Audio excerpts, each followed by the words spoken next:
And welcome back to our Bach lecture. This is part 2 of 2, and before we start, just want to apologize because this lecture's almost certainly going to run a bit longer than usual.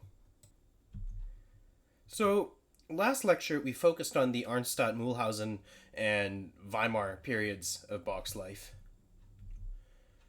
Today we're going to be focusing on the Cotton period, 1717 to 1723, and then the Leipzig period, which is 1723 to Bach's death in 1750.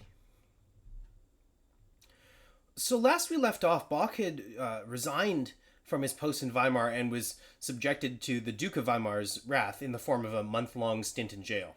Eventually, however, Bach did get to Cotton and became Kapellmeister, or the director of music, to Prince Leopold of Cotton, who was a significant patron of the arts. Now, when Bach was in Cotton, Prince Leopold's reformed Calvinist beliefs meant that no music could be played in church settings, and while this was a change from the Lutheran Bach's previous postings, our composer wasn't a one-trick pony. He had absorbed into his compositional arsenal the choral and contrapuntal strengths of the Germans, the dances and flourishing ornamentation of the French, and the lyricism and ritornello form cultivated by the Italians. He synthesized all of these musical developments and really made them his own. And so Bach wrote. He wrote suites, concerti, sonatas, and various solo works. And though while Bach was in Cotton, his music was not to be played in church settings, before, during, and after this period, all of Bach's music was written for God. And we're told as much by Bach himself. He stated that the aim and final end of all music should be none other than the glory of God and the refreshment of the soul. Explicitly or otherwise, all of Bach's work was ultimately designed to praise God. Now, very importantly, during this period, we get what's called the Well-Tempered Clavier, Book 1. The Well-Tempered Clavier is this compilation of 24 prelude and fugues, each for one of the 24 major and minor keys. If you remember from last time, we defined prelude as a short keyboard work in improvisatory style, which is often paired with a fugue. Its counterpart in the Well-Tempered Clavier is the fugue. A fugue is a highly structured, imitative, contrapuntal composition in which a single theme or subject prevails. This single theme, this single subject is typically motivic, by which I mean that there's these short little themes, almost like bullets, that get batted about throughout the piece. Now, there's a lot more to know about how this is done, but our assigned repertoire for Bach gets into this in a lot of detail. So we're not going to spend much time into how this is put together right now. What you need to know for our purposes at this point in time is that preludes and fugues go together for the purposes of the Well-Tempered Clavier. However, before we move on, I do want to address one other very important piece of the puzzle, and that's counterpoint.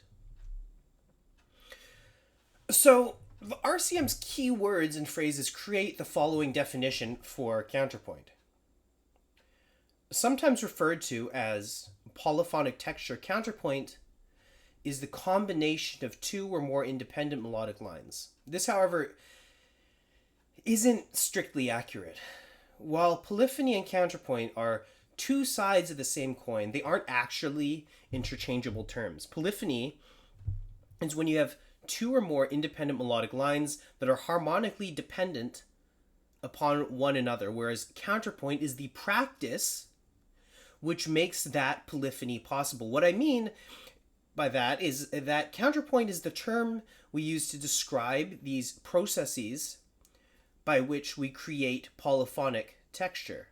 The various rules which allow independent melodic lines to operate together within a polyphonic piece of music.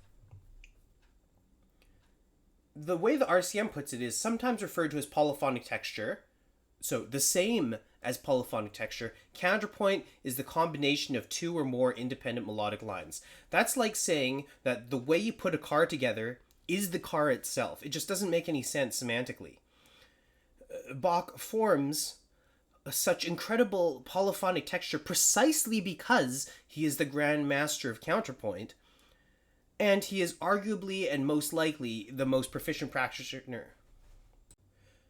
Now, Bach is just so important because he forms this incredible polyphonic texture precisely because he is the grand master of counterpoint. He is arguably and most likely the most proficient practitioner of counterpoint in all of music history.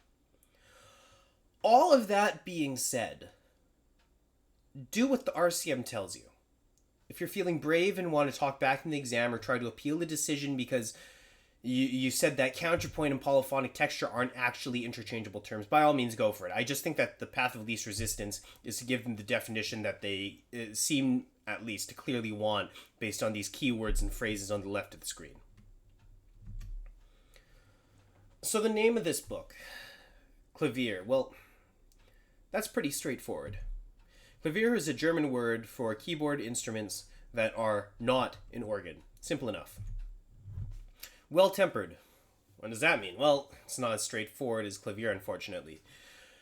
For a long time, keyboard instruments were tuned to the specific key in which they were meant to play. Basically, certain pitches would be altered depending on the key you were in to really draw out the subtleties which a particular key could provide. Now, the problem with this was that it practically required a lot of tuning. And also, if you moved into a different key without retuning, you'd sound noticeably out of tune. Well temperament was a step in the direction of equal temperament, which is what we use today. Well temperament meant that compromises would be made in tuning such that a keyboardist could play in all the common keys without worrying about a human ear really picking up on any noticeable problems with intonation. What this led to was equal temperament, which, as I said, is the standard tuning pianists use today. Now, equal temperament is a method of tuning keyboard instruments in which the octave is divided into 12 equal half steps, which facilitates the composition and performance of music in all keys. So, this line here represents an octave. And then you split it up into 12 equal parts, 12 equal semitones. So take a look at a piano keyboard here. We have all of these keys, but any set of keys here is going to have the same amount of distance between one semitone and those adjacent to it. So C to a C sharp is going to have the same distance as a E to an F natural, or an A to an A flat. No one distance is greater or smaller than another. The downside is that if you're in, say, C major, where your seventh is B natural, it can't be raised at all to accentuate that leading tone in the same way that you could if you're playing a stringed instrument. That B natural, that leading tone in C major would be the same as if you were in A major or D minor or anything else. That's a downside, but it's such a minimal downside that the benefits of being able to move about all 24 keys seamlessly far outweigh it. So the well-tempered clavier is really an exercise in the abilities of this change in tuning systems which allow a composer to write for different keys without the necessity of constant retuning. In 1720, Bach's wife and cousin Maria Barbara dies suddenly, and a year later in 1721 he marries a court singer by the name of Anna Magdalena. Between his two marriages, Bach actually had 20 children, but sadly only 10 of them survived. Infant survival rates just weren't great in those days. It's worth noting that with Anna Magdalena, Bach had Johann Christian and Johann Christoph, who both became famous musicians. I guess with 20 kids you start running out of inventive names there. And now we turn to the final period of Bach's career and life, Leipzig. In 1723, we see Bach appointed as cantor of the St. Thomas School in Leipzig, which is a school that's actually still in existence. Now with this job, Bach takes on the responsibilities of teaching, composing, choir directing, and being a general music director for a number of churches in the area. In 1729, Bach becomes the director of a group called Collegium Musicum, which was an ensemble made up of university students. And around this time, we also see Bach write some of his larger keyboard works, namely the Goldberg Variations and the Art of Fugue, which really cements his place as the king of counterpoint. He's also traveling quite a bit around now to test out new keyboard-based instruments. In 1747, Bach meets the Prussian king Frederick the Great at Potsdam. Interestingly enough, it was actually Carl Philipp Emanuel Bach, CPE Bach, not JS Bach, who worked as a musician for one of the most significant world leaders of the era. Bach was visiting CPE, and during that time he met the musically interested king, who presented Bach with a long fugal theme upon which he challenged the composer to create a three-voice fugue. Bach's Bach, and he does it without too much challenge. The king then goes, "Okay, Bach, I want you to make a six-voice fugue out of this same crazy long theme." Bach goes, okay, but I'm going to need some time to do this. So he goes back to Leipzig, and 2 months later, he publishes not only this six-voice fugue, but he writes a whole other bunch of canons, a sonata and a ricercare, and this is what we now know as the musical offering. It's kind of one of the greatest music flexes ever, especially since much later in time, a couple centuries later, Schoenberg claimed that he thought that the king was trying to set Bach up and try to embarrass him, and the fugue theme was not actually written by the king, but by CPE, who was helping the king to try to embarrass CPE's dad, JS. Didn't work. In 1749, Bach gets 2 eye surgeries for cataracts from a doctor and surgeon named John Taylor. Now, Taylor here, he didn't have a stellar reputation. And after the second surgery, Bach was not only suffering from cataracts, but he was totally blind. After this, Bach's general health started to take a turn for the worse, and on July 28th, Bach actually passed away from what is believed to have been a stroke.